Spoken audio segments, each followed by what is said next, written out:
साध संगत जी, आप जी सारे जानते हो, तिन बेदियन की कुल बिखे प्रगटे नानक राय। बेदी कुल दी आरंभता चूड़ामणि भाई साहब, भाई संतोख सिंह जी बड़े सुंदर तरीके दे नाल करते हैं। अस बेदी वासी तलवंडी, जिसकी कीरत बहु जग मंडी। बड़ा सोहना परिवार, बड़ा सुंदर कुल, बड़े नाम भजनीक जिहड़ा बेदी कुल सी, जिस संसार दे विच जिसनूं सारे जानते सन। चिरंकाल तै रहत बिताई, भा शिवराम तास कुल माही। इस कुल दे विच बाबा शिवराम जी पैदा होए ने। तिनते सुत भय सुचालू, बड़ कालू छोटे शुभ लालू। शिवराम जी दे घर दो पुत्र पैदा होए। वड्डे दा नाम कालू जी ते छोटे दा नाम लालू जी सी। कालू नाम जन्म जब धारा, पूर्ण आशा कीन मुरारा। जदों मेहता कालू जी का जन्म होया, कहंदे ने परमात्मा ने सारियां इच्छावां शिवराम जी दी पूरी कर दित्तियां। ते मेहता कालू जी बचपन तो ही बड़े भजनीक, परमात्मा का नाम जपण वाले समा होया। ते कहंदे ने सुत कालू पित शिवरामू, पान ग्रहण कीरत नित धामू। योग समझ करके जो वड्डे होए मेहता कालू जी, तो कहते उन्होंने ब्याह हो गया माता तृप्ता जी दे नाल।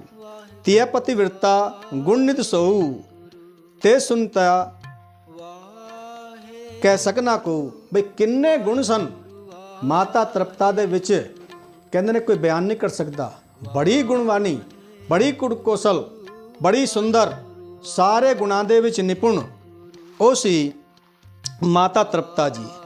ਇਹੋ जी माता दे कोलों कहते इन विद बिलसत अनिक बिलासा, दंपत उर्धारी सुता गुर आसा।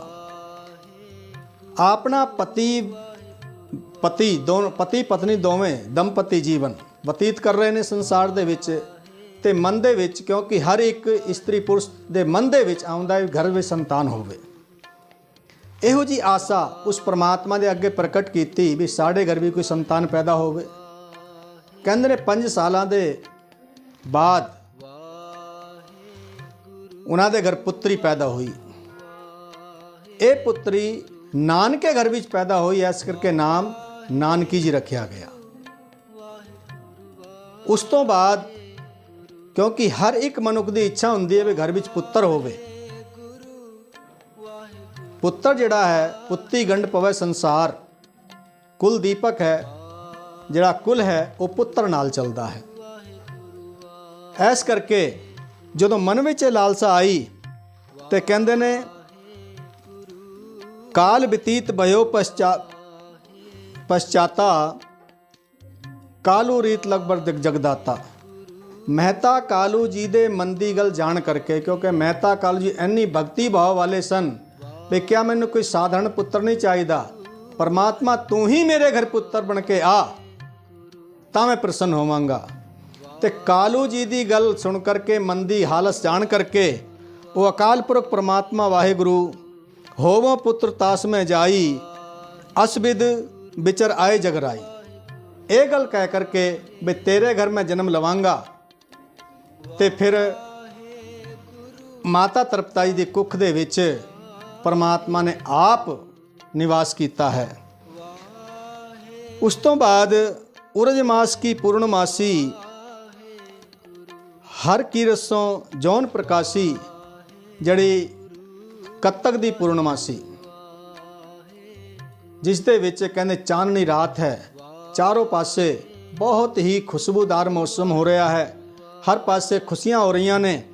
ते उस दिन 1469 दे विच गुरु नानक देव महाराज जी का पावन आगमन होया है।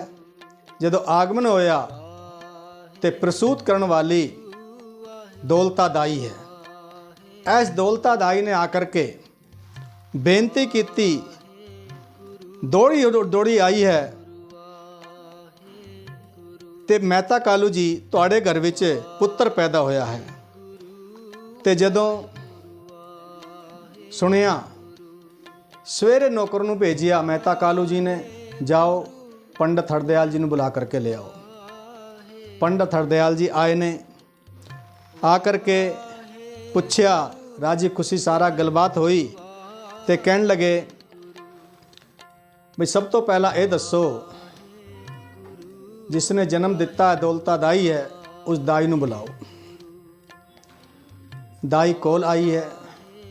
हुण पंडित हरदयाल जी कहन लगे बालक शब्द ले जो जन्मा सो शब्द सुनावो सरवनमा। बई तू मैनू ये दस बच्चा किस वेले पैदा होया ते सब तो पहला शब्द उसने मूँह विचों किहड़ा कढ़िया।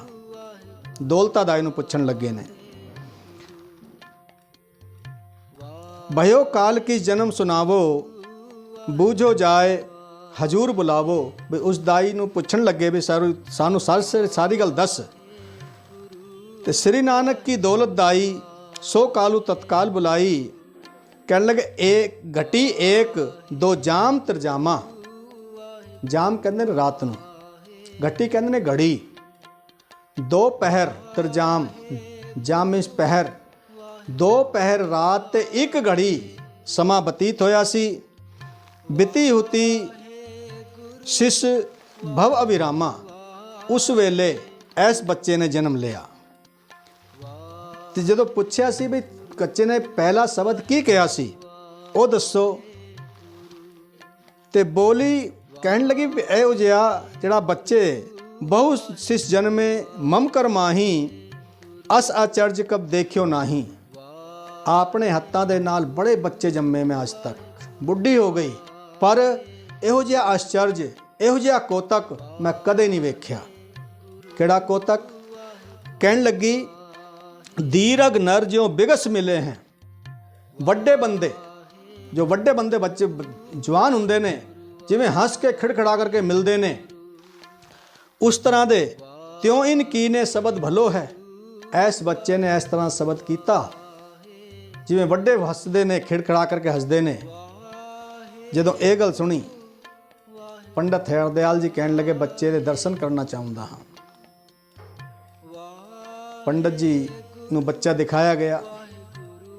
महाराज ਦਾ ਬਚਪਨ ਹੈ ਪਰ ਸਾਰੀਆਂ ਸ਼ਕਤੀਆਂ ਦੇ ਮਾਲਕ ਨੇ ਕਿਉਂਕਿ ਪਰਮਾਤਮਾ ਦਾ ਰੂਪ ਹੈ। ਪਰਮਾਤਮਾ ਆਪ ਸੰਸਾਰ ਦੇ ਵਿੱਚ ਅਵਤਰਿਤ ਹੋਇਆ ਹੈ। ਐਸ ਕਰਕੇ ਹੁਣ ਮਹਿਤਾ ਕਾਲੂ ਜੀ ਕਹਿਣ ਲੱਗੇ ਪੰਡਤ ਜੀ ਬੱਚੇ ਦਾ ਨਾਮ ਦੱਸੋ, ਸੋਹਣਾ ਜਿਹਾ ਨਾਮ ਦੱਸੋ। ਤੇ ਪੰਡਤ ਹਰਦयाल ਕਹਿਣ ਲੱਗਾ ਵੀ ਇਹ ਬੱਚਾ ਕੋਈ ਆਮ ਬੱਚਾ ਨਹੀਂ ਜਿਸ ਦਾ ਨਾਮ ਇੱਕ ਇਸ ਵੇਲੇ ਮੈਂ ਦੱਸਦਿਆਂ ਸੋਚ ਵਿਚਾਰ ਦੇ ਨਾਲ ਕੱਲ ਨੂੰ ਤੈਨੂੰ ਨਾਮ ਦੱਸਾਂਗਾ। ਹੁਣ ਪੰਡਤ ਹਰਦयाल ਆਪਣੇ ਘਰ ਗਿਆ। ਕਹਿੰਦੇ ਨੇ ਪੂਰੀ ਰਾਤ ਐਸ ਨੇ ਵੇਦਾਂ ਸ਼ਾਸਤਰਾਂ ਦਾ ਅਧਿਐਨ ਕੀਤਾ ਹੈ ਨਾਮ ਬਾਰੇ ਪਰ ਕੋਈ ਨਾਮ ਨਹੀਂ ਲੱਭਿਆ। ਅਖੀਰ ਦੇ ਵਿੱਚ ਜਦੋਂ ਸਵੇਰ ਹੋਈ ਆਇਆ ਕਹਿਣ ਲੱਗਾ ਵੀ ਬੱਚੇ ਦਾ ਨਾਮ ਨਾਨਕ ਹੋਵੇਗਾ। ਹੁਣ ਨਾਨਕ ਹੋਵੇਗਾ मैं ये कह करके पंडित हरदयाल ने चोला पा दिता। चोले की रस्म हो गई। हुण मेहता कालू जी कहने लगे भी नानक ना हिंदुओं का नाम ना मुसलमानों का नाम, ये तो मिलवा जुलवा नाम है। ये किस तरह का नाम होया? मैं ये नाम नहीं रखना, कोई होर नाम दसो। ये गल सुन के पंडित हरदयाल जी कहने लगे मेहता कालू जी ऐस बच्चे का नाम नानक ही होवेगा क्योंकि नानक तो चंगा नाम ऐस दे वास्ते नहीं हो सकता। कहने लगे क्यों? ये तो ना हिंदुओं का ना मुसलमानों का नाम है।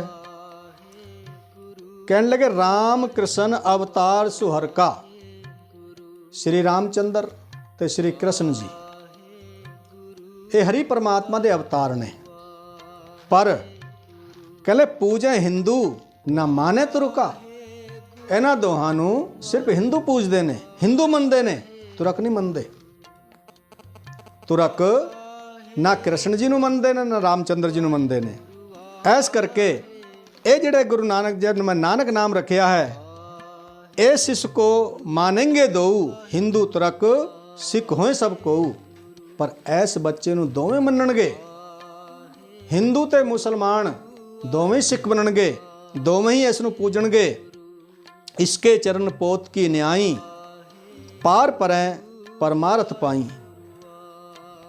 ਇਸ ਬੱਚੇ ਦੇ ਚਰਨ ਪੋਤ ਜਹਾਜ਼ ਵਾਂਗੂ ਹੋਣਗੇ। ਜੋ ਇਹਨਾਂ ਦਾ ਸੰਪਰਕ ਕਰੇਗਾ, ਜੋ ਸੰਪਰਕ ਵਿੱਚ ਆਵੇਗਾ, ਉਹ ਸੰਸਾਰ ਸਾਗਰ ਤੋਂ ਇਹ ਉਸ ਨੂੰ ਪਾਰ ਕਰ ਦੇਣਗੇ। ਸੰਗਤ ਕਰੈ ਤਰੈ ਭਵ ਸਾਗਰ, ਸਕਲ ਜਗਤ ਮੈਂ ਹੋਏ ਉਜਾਗਰ। ਸਾਰੇ ਸੰਸਾਰ ਦੇ ਵਿੱਚ ਉਜਾਗਰ ਹੋਣਗੇ ਤੇ ਜੋ ਸੰਗਤ ਕਰੇਗਾ ਉਸ ਦਾ ਪਾਰ ਉਤਾਰਾ ਹੋ ਜਾਵੇਗਾ। ਹਿੰਦੂ ਤੁਰਕ ਜਪेंगे ਦੋ, ਸਾਮਿਲ ਨਾਮ ਇਹ ਨਾਨਕ ਸੋ। ਐਸ ਕਰਕੇ ਜੋ ਸੁਮੇਲ ਨਾਮ ਦੱਸਿਆ ਹਿੰਦੂ ਤੁਰਕਾਂ ਦਾ, ਇਹ ਨਾਨਕ ਨਾਮ ਹੈ। ਇਸ ਤੋਂ ਚੰਗਾ ਨਾਮ ਨਹੀਂ ਹੋ ਸਕਦਾ। ਸਾਧ ਸੰਗਤ ਜੀ, ਭਾਈ ਸਾਹਿਬ ਭਾਈ ਨੰਦ ਲਾਲ ਜੀ ਨੇ ਗੁਰੂ ਨਾਨਕ ਦੇਵ ਮਹਾਰਾਜ ਜੀ ਦੀ ਡੈਫੀਨੇਸ਼ਨ ਦੱਸੀ ਹੈ। ਇੱਕ ਸ਼ੇਰ ਦੇ ਰਾਹੀਂ ਕਹਿੰਦੇ ਨੇ, ਹਰ ਦੋ ਨੂੰ ਨੇ ਨਾਮ ਪਾਕਸ ਨਈਮੋ ਨਸੀਰ, ਅਲਫੋ ਮਿਆਨਾ ਅਹਿਦ ਕਾਕ ਆਖਰੀ ਨਾ ਆਖਰੀ ਕਬੀਰ। ਕਿਉਂਕਿ ਨਾਨਕ ਦੇ ਵਿੱਚ ਦੋ ਨੰਨੇ, ਇੱਕ ਕੰਨਾ ਤੇ ਇੱਕ ਕੱਕਾ ਆਉਂਦਾ ਹੈ। ਤੇ ਕਹਿੰਦੇ ਹਰ ਦੋ ਨੂੰ ਨੇ ਨਾਮ ਪਾਕਸ ਨਈਮੋ ਨਸੀਰ। ਜੋ ਦੋ ਨੰਨੇ ਨੇ, ਪਹਿਲੇ ਨੰਨੇ ਦਾ ਜਿਹੜਾ ਅਰਥ ਹੈ ਕਹਿੰਦੇ ਨੇ ਉਹ ਹੈ ਪਾਕਸ਼, ਮਦਦਗਾਰ। ਦੂਜਾ ਨੰਨਾ ਨਿਆਮਤਾਂ ਦੇਣ ਵਾਲਾ। ਅਲਫੋ ਮਿਆਨਾ ਅਹਿਦ, ਜਿਹੜਾ ਅਲਿਫ ਹੈ, ਜਿਹੜਾ ਕੰਨਾ ਹੈ, ਉਹ ਇੱਕ ਦਾ ਸੂਚਕ ਹੈ। ਪਰਮਾਤਮਾ ਇੱਕ ਹੈ। ਕਿਉਂਕਿ ਗੁਰੂ ਨਾਨਕ ਦੇਵ ਮਹਾਰਾਜ ਨੇ ਵੇਈ ਨਦੀ ਤੋਂ ਨਿਕਲਣ ਤੋਂ ਬਾਅਦ ਸਭ ਤੋਂ ਪਹਿਲਾ ਉਪਦੇਸ਼ ਉਹਨਾਂ ਦਾ ਸੀ ਇੱਕ ਓੰਕਾਰ। ਉਹ ਪਰਮਾਤਮਾ ਵਾਹਿਗੁਰੂ ਇੱਕ ਹੈ। ਕਹਿੰਦੇ ਨੇ ਅਲਫੋ ਮਿਆਨਾ ਅਹਿਦ ਕਾਕ ਆਖਰੀ ਨਾ ਆਖਰੀ ਕਬੀਰ। ਜਿਹੜਾ ਕੱਕਾ ਹੈ ਉਹ ਕਹਿੰਦੇ ਨੇ ਉਹ ਕਬੀਰ ਹੈ। ਪਰਮਾਤਮਾ ਸਭ ਤੋਂ ਵੱਡਾ ਹੈ, ਉਸ ਤੋਂ ਵੱਡਾ ਕੋਈ ਨਹੀਂ ਹੈ। ਜਦੋਂ ਇਹ ਨਾਮਕਰਨ ਦੀ ਰੀਤੀ ਰਿਵਾਜ ਦੇ ਮੁਤਾਬਕ ਇਹ ਸੰਪੂਰਨਤਾ ਹੋਈ ਹੈ। ਸਾਧ ਸੰਗਤ ਜੀ, ਇਸ ਤੋਂ ਅਗਲਾ ਪ੍ਰਸੰਗ ਆਪਾਂ ਅਗਲੇ ਐਪੀਸੋਡ ਦੇ ਵਿੱਚ ਆਪ ਜੀ ਦੀ ਚਰਨਾਂ ਵਿੱਚ ਲੈ ਕਰਕੇ ਆਵਾਂਗੇ। ਸੋ ਇੰਨੀ ਬੇਨਤੀਆਂ ਪ੍ਰਵਾਨ ਕਰਨੀਆਂ। ਵਾਹਿਗੁਰੂ ਜੀ ਕਾ ਖਾਲਸਾ, ਵਾਹਿਗੁਰੂ ਜੀ ਕੀ ਫਤਿਹ। ਵਾਹਿਗੁਰੂ ਵਾਹਿਗੁਰੂ।